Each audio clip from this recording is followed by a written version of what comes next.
अस्सलामु अलैकुम। क्या आप जानते हैं कि अल्लाह ने हम पर रोज़े फ़र्ज़ क्यों किए? सूरह अल-बकरा की रुकू 28 में अल्लाह ताला ने रोज़े की मकसद और रमज़ान की अज़मत बयां की है। ये रुकू हर मुसलमान के दिल को गरमा देने वाला है। बिस्मिल्लाहिर्रहमानिर्रहीम। अल्लाह फरमाता है, ऐ ईमान वालो, तुम पर रोज़े फ़र्ज़ किए गए हैं जैसे तुमसे पहले लोगों पर फर्ज किए गए थे, ताकि तुम मुत्तकी मीन्स गॉड फेयरिंग बन जाओ।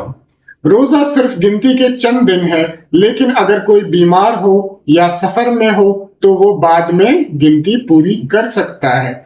और जो रोजा रखने की ताकत ना रखते हो उनके लिए फिदिया मीन्स मिस्कीनों को खाना खिलाने का रास्ता है। इसी रुकू में रमजान की सबसे बड़ी पहचान बताई गई। रमजान वो महीना है जिसमें कुरान नाजिल किया गया, जो लोगों के लिए हिदायत है। अल्लाह फरमाता है कि जो शख्स इस महीने को पाए वो जरूर रोजा रखे। अल्लाह तुम्हारे लिए आसानी चाहता है, सख्ती नहीं। वो चाहता है कि तुम शुक्रगुजार बनो और अल्लाह की बधाई मीन्स तकबीर बयां करो। इस रुकू का सबसे प्यारा हिस्सा, जब मेरे बंदे आपसे मेरे बारे में पूछें तो कह दे कि मैं उनके करीब हूं। मैं पुकारने वाले की पुकार सुनता हूं जब वो मुझे पुकारता है।